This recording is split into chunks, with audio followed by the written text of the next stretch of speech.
With the New Orleans Saints now in the head coaching market, let's talk about which jobs are filling, which are available, and why New Orleans has the best job left to offer. Sean Payton's farewell press conference highlights the future and the culture of the New Orleans Saints. And Brooke Kirchhofer of WWL joins to talk about why Eric Bieniemy could make a great hire for the New Orleans Saints. We got all that and a little bit of lagniappe for you on today's episode of Locked On Saints. You are Locked On Saints, your daily New Orleans Saints podcast. Part of the Locked On Podcast Network, your team every day.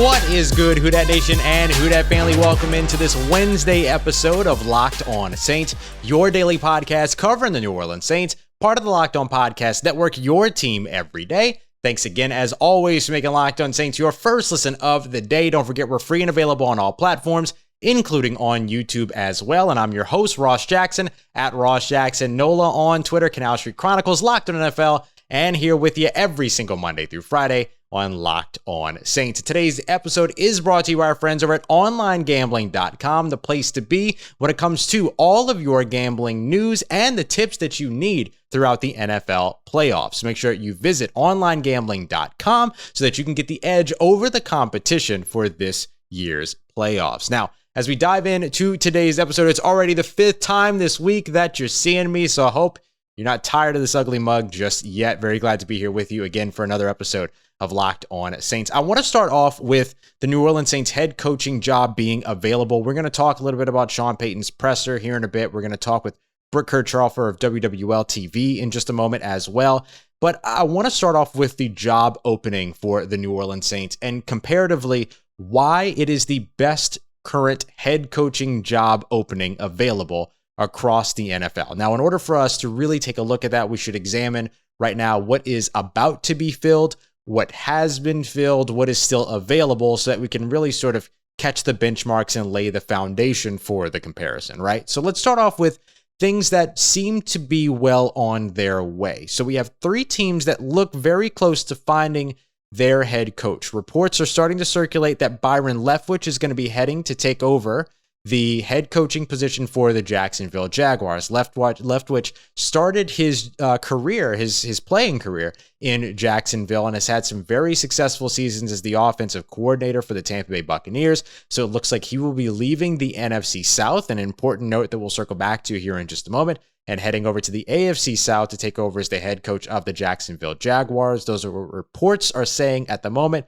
We'll see if that gets finalized here in the very near future. It looks like the Chicago Bears may be zeroing in on either Dan Quinn or Jim Caldwell. Remember, New Orleans Saints defensive coordinator Dennis Allen was actually supposed to interview for that position on Tuesday, but with Sean Payton stepping away from the team and having his sort of farewell press conference, which we'll dig into here in just a moment, Dennis Allen's interview was canceled with the Chicago Bears, and Dennis Allen was actually present at the New Orleans Saints facility for that press conference. Now, reports say that the interview was actually canceled by Chicago because they wanted to focus on bringing in or finalizing their contract and their deal with their incoming GM, but they still did other interviews on Tuesday, according to reports. So something to definitely watch there. Meanwhile, the New York Giants, they're headed exactly where we all expected them to head after they brought in a former member of the Buffalo Bills front office, Joe Schoen, to take over as their general manager. They're going with Buffalo Bills, assistants, basically. So the two that seem to be favorites or likely for the New York Giants are offensive coordinator Brian Daboll or defensive coordinator Leslie Frazier. Now, the other jobs that remain open that aren't necessarily zeroing in on any candidates just yet, or at least in terms of what we're hearing, are the Miami Dolphins, the Las Vegas Raiders, the Houston Texans, Minnesota Vikings, and the Denver Broncos, though it does seem that O'Connell might be the favorite there, and then, of course, the New Orleans Saints. And out of those jobs that are open, and even those three that we're starting to hear are going to be filled potentially very soon, I still feel very confident that the New Orleans Saints is the best available job position that's open. Let's talk about why. First of all, better ownership, reliable ownership, and trustworthy ownership. Ownership, right? Culture starts at the top. It starts with presidents like Dennis Lauska. It starts with owners like Gail Benson, previously before that, Tom Benson, right? It starts with all of that. Usually when you have a team that's looking for a brand new head coach, it's a team that's in a lot of, confusion, a lot of disarray. They're looking for, how to navigate out of some complicated situations, like with the Las Vegas Raiders, for instance. It's usually those franchises, those organizations, those teams that are looking for head coaches. For the New Orleans Saints, that's simply not the case. There's not a lot of disorganization around the New Orleans Saints in their facility. That's good news for any incoming head coach and should be something that is high on top of the list when it comes to consideration for New Orleans Saints or otherwise. They also have a very talented defense that's led by veterans that are still in place. Cam Jordan, Demario Davis, Malcolm Jenkins. Now you can start to look at other guys like Marshawn Lattimore, as well as Marcus Davenport and David Onyemata. And if they can bring Quan Alexander back with some young talent and some young rookies over on that side as well, still have a lot to learn about Peyton Turner, for instance, including Marcus Davenport as well, still a young guy. You've got Pete Werner, you've got Paulson Adebo. You have a lot of not only cornerstone pieces, let me not forget CJ Gardner-Johnson, of course, right? Bradley Roby. Like, there are a lot of those sort of veteran cornerstone pieces, but also a lot of young, exciting talent on that defense as well for a team that can come in and really, really make an impact and win games on the defensive side. And hopefully the team can bring back Marcus Williams as a part of this offseason as well. They also have a magnificent scouting department with Jeff Ireland looking like he is settled in to New Orleans, although we could see him potentially elevated within New Orleans, but it looks like he is not going to be headed anywhere else. The only job that he was really interviewing for was the Chicago Bears general management position, and that's now filled. So Jeff Ireland, at least for now, staying in New Orleans. That's great news for the New Orleans Saints, and that's a huge pitching mechanism for an incoming head coach, whether internal or even external, to be able to say that they have a scouting department that has been successful at drafting starters all the way across the board. I mean, when the season started at the beginning of 2021, after their Hall of Fame quarterback retired, their entire offense and defense, with the exception of, depending upon how you look at starters and who you consider starters, 5 to 7 players over the course of 22 on offense and defense were drafted by the franchise. That does not happen by mistake, and that does not happen in a lot of other organizations. I know that there are a couple of, let's say, question marks that you can point to over the years, but for the most part, this New Orleans Saints team has been incredibly efficient and effective in drafting and with their college scouting. So that's huge. The NFC, very much in flux. What's going to happen with Tom Brady? What's going to happen with Aaron Rodgers? You've got 3 NFC teams looking for head coaches. You have several that are also looking for GMs and sort of changing of the guard in that way. A lot happening within the NFC, not nearly, particularly at the quarterback spot, as talented as the AFC, and certainly not as solidified as the AFC. And let's dig a little bit deeper, not just within the conference, but the NFC South as a whole as well could be in shambles very quickly. Yes, Sean Payton's on his way out, but Atlanta is 2 years behind a rebuild that they should have started back in 2019. Carolina is not improving. They just hired Ben McAdoo as their offensive coordinator. Tampa could potentially be losing Brady, and looks like they're on the verge of losing their offensive coordinator and Byron Leftwich as well. So it just seems like there's a big chance that the NFC South becomes one of those divisions that you can win as a first-year head coach, again, whether an internal or an external candidate. So that has to be very appealing as well, because remember, all you have to do to make the playoffs is come in first, sometimes second within your division. You don't have to go out there and win the conference every time and be the number 1 seed, as you've seen across this year's playoffs in particular. You have a chance here to lean in with the quarterback that you want. Maybe you really like Taysom Hill. Here's an opportunity for you to be able to work with him. You don't really want to work with Taysom Hill. You want to go and draft a quarterback. Great. You pick at 18. That gives you the opportunity to either trade up or, with this quarterback draft class, stand pat or potentially even grab somebody in the second round that you really like. You also have the opportunity to be able to potentially come into the organization with the intent of trading, or move up in the organization with the intent of trading for one of the many available quarterbacks that are going to be available and on the market this offseason. It might be tough to convince a guy like Russell Wilson, who has a no trade clause, to still come to New Orleans without Sean Payton, but If you promote internally and you keep the similar culture and similar structure in line, then maybe that does end up working out. Or you just end up landing one of those other just slightly lower tier quarterbacks that could potentially be out on the market over the offseason. The $74 million over the salary cap that everybody loves to throw out is being way overplayed. You're going to be able to, and the Saints will be able to clear at least $80 million simply by restructuring base salaries and some of the intentionally high roster bonuses that were already put in place for this specific purpose. They're going to be able to potentially cut some players. They're going to be able to trade some players, but they won't have to do that. They can get $80 million down without cutting a single player. Then they can make some additional decisions because they'll be able to be selective as opposed to being forced to be reactive in any decisions that they do make in terms of letting go or moving on from personnel. A lot of people like to talk about the salary cap as if the New Orleans Saints are going to wake up on March 1st and go, oh my goodness, we're how far over the salary cap? That's not the case. This isn't new. This is something that the New Orleans Saints have been planning for, and everything about the contracts, recent contract extensions, and everything about the restructures that they've done recently, all of it shows you that this is all part of their plan in terms of going fully all in for Drew Brees at the end of his career, trying to make sure that they stay competitive and still be able to keep themselves afloat moving forward after Drew Brees and now post Sean Payton as well. And finally, if you hire internally, you get to keep a consistent coaching staff. Guys like Chris Richard are getting options and getting phone calls elsewhere. Defensive coordinator position being offered, or at least he's seeing some interviews for those for the Pittsburgh Steelers as well as the Baltimore Ravens. If you promote a guy like Dennis Allen up to head coach, you could potentially move a guy like Chris Richard over to defensive coordinator, or you give him the assistant head coaching tag along with keeping him as a defensive backs coach and promote Ryan Nielsen to defensive coordinator. There's a lot of different things that you can do to maintain cohesion, consistency, and chemistry with the coaching staff that you have, especially if you promote internally, which would make that job all the more comfortable for somebody that, like Dennis Allen, who could otherwise be getting options and offers elsewhere. And trust me, it's no coincidence at all to end that note on Dennis Allen, because there was one coach that was named as an excellent candidate by Sean Payton in his farewell presser, and that was Dennis Allen.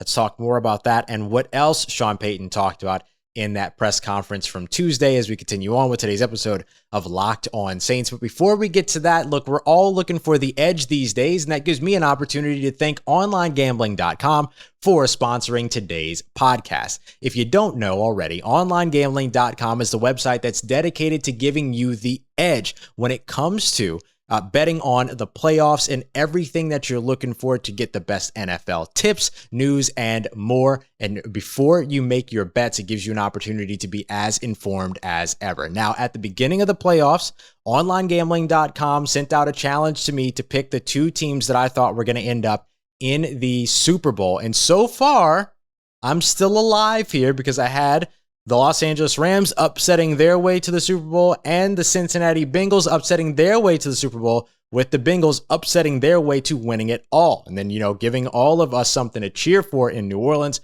for Joe Burrow, as well as Von Bell and Trey Hendrickson and Jamar Chase and that other guy, Eli Apple, I guess, that's around there somewhere as well. So if you want to know more about the picks that are being made elsewhere, you can check out the OG tips section over at onlinegambling.com. So make sure you check them out today and visit onlinegambling.com/NFL for the latest gambling news, tips, and odds to give you the edge on the NFL playoffs this year. Remember, that's onlinegambling.com/NFL to make the most of this year's playoffs.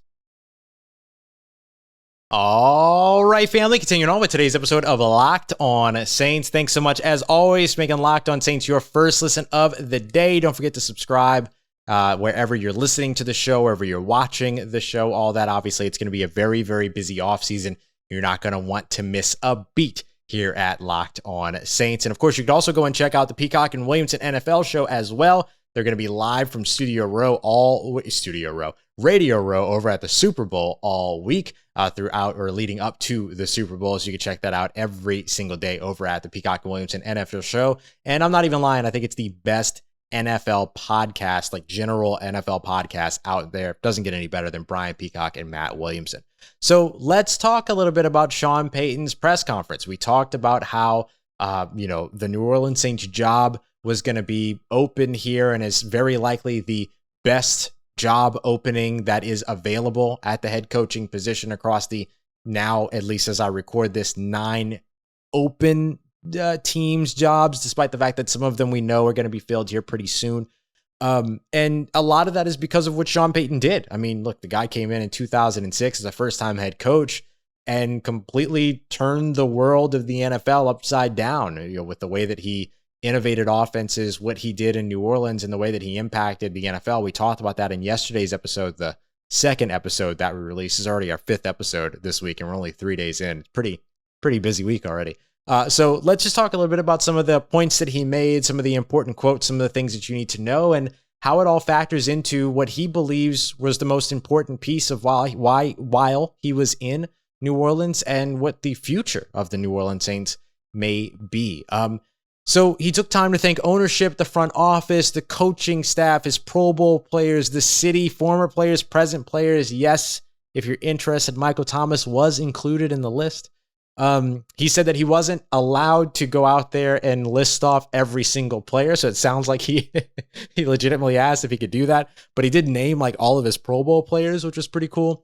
And as I mentioned, Michael Thomas was on that list, but it was great, like, to kind of see the appreciation from him there, and thanked, the city of New Orleans before Anthony Davis did about, letting him have 16 years as their head coach, and sort of highlighted how important all of those years were for him. He mentioned that he felt like he started to feel this way about potentially stepping away from the game. He was very adamant about not using the word retire. He didn't believe in the word retire, didn't like the word retire. Mentioned late Saints owner Tom Benson, former Saints owner Tom Benson, and he sort of felt the same way, but that the feeling never really subsided. He kind of pledged that it wouldn't impact him throughout the 2021 season.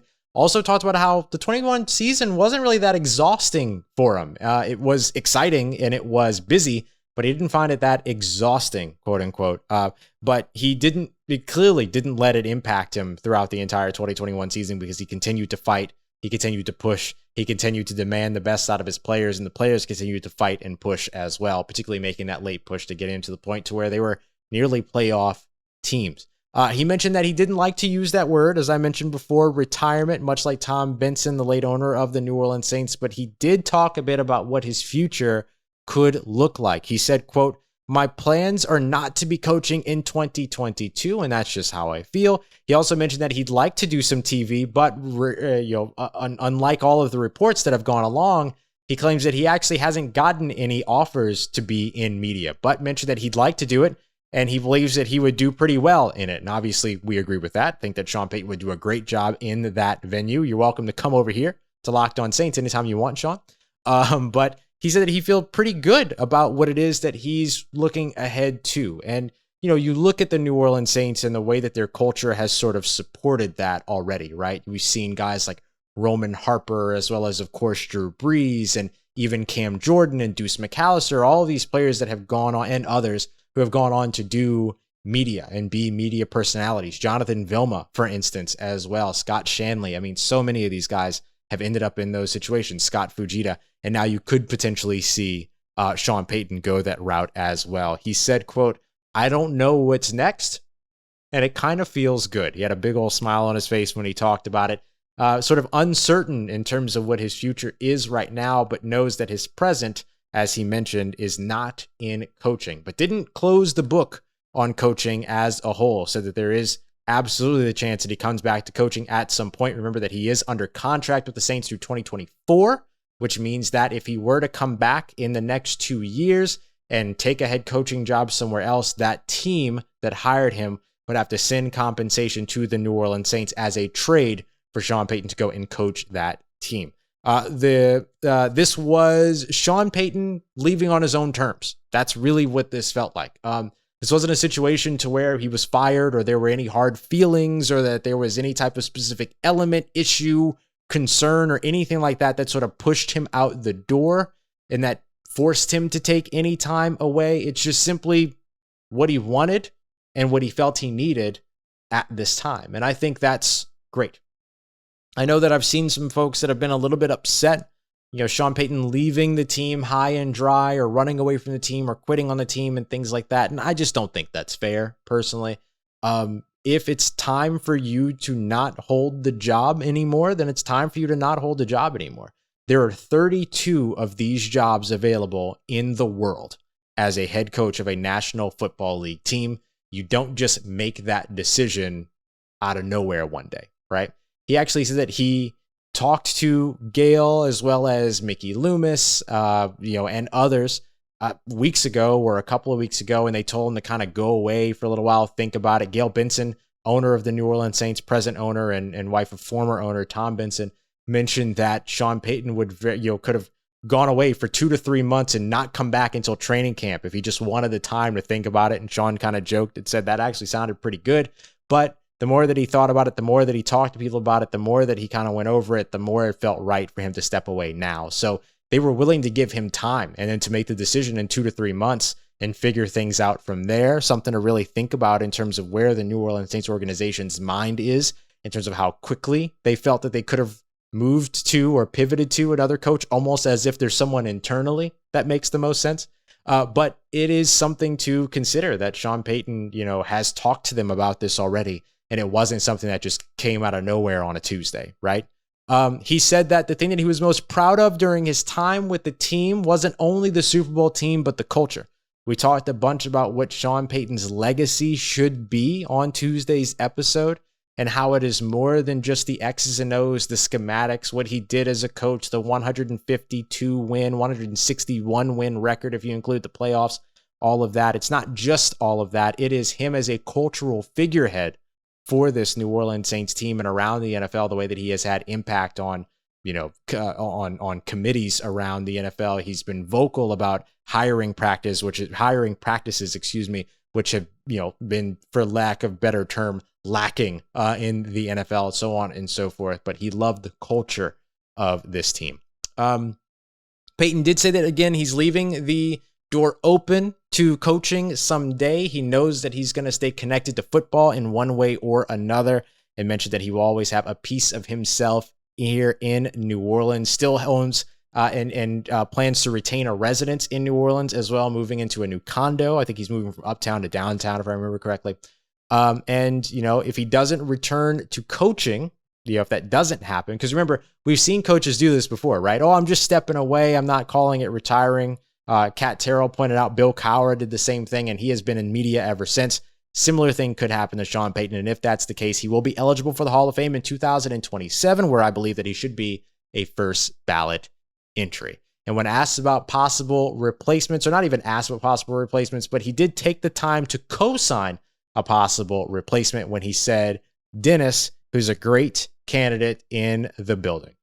So co-signing Dennis Allen as a potential heir apparent, if you will, to Sean Payton's literal throne in the city of New Orleans and with the New Orleans Saints franchise. So Dennis Allen, very obviously the favorite right now to become the next head coach of the New Orleans Saints. But there will be other names that will come about and that will get interviews, right? We've talked about some of the external candidates. We're going to kind of go candidate by candidate here as we continue to move forward on the show to talk a bit more about the guys that could potentially come in and replace Sean Payton. But first, I want to get to our good friend, Brooke Kirchhofer from WWL TV, who has Eric Bieniemy on the mind. So we're going to hear from her about the press conference, as well as her thoughts on why Eric Bieniemy could make a good coach for the New Orleans Saints. We've got that and much more coming up for you as we wrap up today's episode of Locked On Saints. And if you're still working on your New Year's resolutions, getting fit, eating healthy, I want to make sure that Built Bar is a part of your plan. Built Bar is a protein bar that tastes like a candy bar, maybe even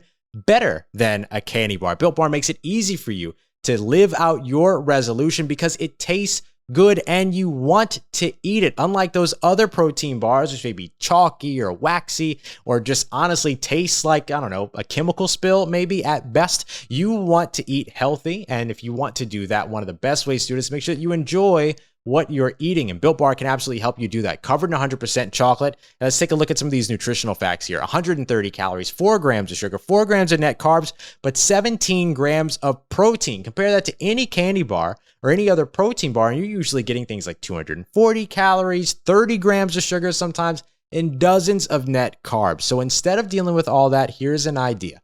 Go ahead and take a look at Built Bar. Try it for yourself. You ain't got to just take my word for it. Head over to built.com. Use the promo code LOCKED15, LOCKED15 for 15% off of your next order, whether it's your first or your last. That's promo code LOCKED15 for 15% off at built.com. All right, everybody, we are wrapping up today's episode of Locked On Saints, joined by one of our friends over at WWL TV Channel 4, Brooke Kirchhoffer. You can follow her on Twitter at Brooke Chesney. Brooke, we appreciate you so much for taking the time. I know it has been a very, very busy day here for sure. 92-minute press conference by former New Orleans Saints head coach Sean Payton. I'm never going to get used to that. What were some of your biggest takeaways from sort of the temperature and feel of this press conference? Because it seemed to be orchestrated extremely well. Absolutely. And I think the initial shock reminds us all of 10 months ago when we heard that Drew Brees was retiring. It came on a day and during a month we weren't truly expecting. This time, it was a little bit more expected that we would hear something, not necessarily that we were hearing that Sean Payton was going to retire. The mood during the press conference was one I would say we have never experienced, because we have never experienced Sean Payton in this light for an hour and a half or a long, long press conference where he let the walls down, got emotional with us. You could tell he was fighting back tears. Yeah. He really went into the depth of why he chose to walk away for a year. His kids had a lot to do with it. The season had a lot to do with it. He was thinking about it when Drew Brees retired, but he didn't want to leave. He said in his press conference, he didn't want to leave when Brees left, but it initially kind of kickstarted some of those feelings. But wow, what a press conference listening to Sean Payton in an era that now ends in New Orleans. Yeah, it's an incredible era come to an end. 152-89 in his career win-loss percentage. Amazing. Or win-loss record. Just incredible run in New Orleans. So now you come out of that incredible run. Sean Payton said he's very comfortable with the fact that he's not really sure what's up next for him, but I don't imagine that the organization feels the same way. Any idea about where this organization looks to head here? Internal, external? How are they going to conduct the search to replace Sean Payton? It's interesting when Drew Brees left, I keep bringing it up because it just does feel so similar. One of the people in the organization told me the one thing the fan base is going to miss is consistency. And I think we're going to see that as well with Sean Payton walking out the door. That's one thing we could expect. He had 10 winning seasons in his 16 years with the Saints, 15, of course, only coaching of those 16 years. But I'm curious to see which direction they go. We know that Dennis Allen is being pulled in a little bit of a direction towards Chicago, being interviewed by the Bears.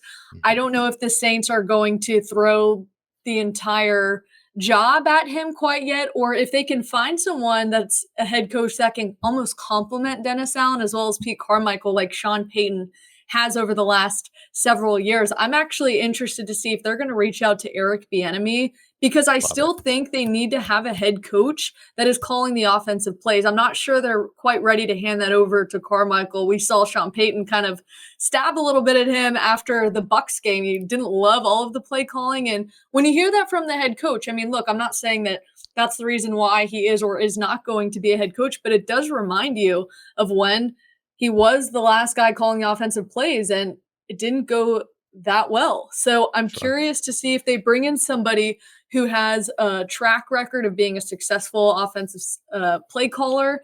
And I'd like to say that Bieniemy could come in and mesh with this group. Or if they do go with Dennis Allen, do you maybe try to go get Aaron Glenn and bring him back to the Saints? A lot of opportunities. Interesting to hear that, because I think I fundamentally agree, particularly on this idea of how do you bring in people that have sort of a connection to the community already. Aaron Glenn has a connection, former New Orleans Saints defensive assistant, secondary coach before Chris Richard took over. He left to go and be the Detroit Lions defensive coordinator last year following Dan Campbell to the Motor City. Eric Bieniemy has roots in Louisiana as well. How important do you think that might be playing into this decision? I think it's a huge deal. We saw Sean Payton come in and was, I don't want to say, you know what, hero of the city. Yeah, I for do want to sure. go with that term. I wasn't sure, I wasn't here during the time, but just from getting the temperature of the fan base over the last several years, and when Katrina hit, and he brought hope to the city. He brought hope, bringing in and cultivating just an incredible organization over the last 16 years. And I think when you're trying to replace somebody like that, who is going to go down in the NFL Hall of Fame, you've got to bring somebody in who can kind of get off to a quick start. You don't want to bring somebody in who is going to have trouble in their first year. And especially when it comes to the dynamic and culture, almost all of these guys, if they do manage to hold on to the current coaching staff with the Saints, they've all been together for quite some time and have a Yeah. very unique nucleus about them, as well as the locker room. You're also inheriting an incredibly tough task of trying to find the next starting quarterback, as well as this cap space. And I know that it doesn't have much to do with the head coach as it does the front office, but I mean, if that doesn't work out and you lose some pretty key starters, this is going to be a challenging spot for a head coach. You want to bring somebody in here who has at least some experience in handling some of those things. I know Eric Bieniemy has not had a head coaching role in the NFL just yet, I believe. But according to the Chiefs, he is the one calling the offensive plays. So I'm curious to see if that alone, he can come in, at least plug in, knowing the city and knowing the culture. Everything else will kind of just mold around him, and he'll have a really great front office that can help him ease into that first year and allow him to get off to a fast start. It's going to be very interesting to see how much changes with head coach or not. Former head coach Sean Payton no longer in the building for the New Orleans Saints. Eric Bieniemy could be a very, very fun and I think successful way to go. I think both of those things can be equally important in this situation when you're trying to give that fan base that Absolutely. has gotten to know Sean Payton for 16 years now, right? Some hope. Last question for you before we get you out of here, Brooke. Sean Payton, do you think we see him coaching in the NFL at any point in the next couple of years or later on down the line? Well, listen, I thought I knew Sean Payton. I didn't know Sean Payton that well after listening to this press conference. Again, we saw just a different side of him. He really just opened himself up and was able to be emotional and really tell us kind of the things that drive him. We know how much of a control freak he is. And so it was funny to hear him say he finds joy in not knowing what's next. I was like, is everybody okay? Like, can we like check his blood temperature? Is everything all right? But no, I do, given his competitive nature, I think he might have a coaching role in some form or fashion. I don't know if that's as a head coach in the NFL. I don't think that's going to happen anytime soon. I think he mentioned wanting to be in television about 8 or 10 times. Yeah, said he thought he could do it well too. Absolutely. I think he can. If he can get off to a great career in television, I think he might go ahead and leave coaching behind so he can, be with his family, his new wife and his children. A lot of Sean Payton's early career, he was not there, to see his kids grow up as much as he would have liked. And so I think this is going to be a unique opportunity for him. And I give it 2-3 years before he's even considering going back into coaching. But I wouldn't be surprised if we see him truly hang up the headset one last time. Yeah, absolutely. Hey, great stuff. Really appreciate you taking the time. I know, again, very, very busy day. Make sure y'all show Brooke some love on Twitter at Brooke Chesty. It's Brooke Kirchhoffer over at WWL TV Channel 4. We appreciate you coming through, Brooke. Thanks for your time. Absolutely. Thanks, Ross. All right, family, we're going to be back with you tomorrow with a deep dive on Dennis Allen. What would Dennis Allen bring as the favorite right now to take over for Sean Payton as the head coach of the New Orleans Saints, the leading in-house candidate, and in my opinion, probably the leading candidate, period. So let's talk about what he brings, what would change, and what he could do as the New Orleans Saints head coach if he were to take over for 2022. We'll have that coming up for you tomorrow. You don't want to miss that. As always, thank you so much for making Locked On Saints your first listen of the day. For your second listen today, go and check out Locked On Bets. Win yourself some money with your boy Q and handicapping expert Lee Serling. As always, for anything else that you need around the New Orleans Saints in between these episodes, make sure you follow me on Twitter at Ross Jackson, NOLA. Hit me up. Let me know how the family's doing. Let me know how you're living. Let me know how your mom and them. And trust you, that nation. I'll holla at you.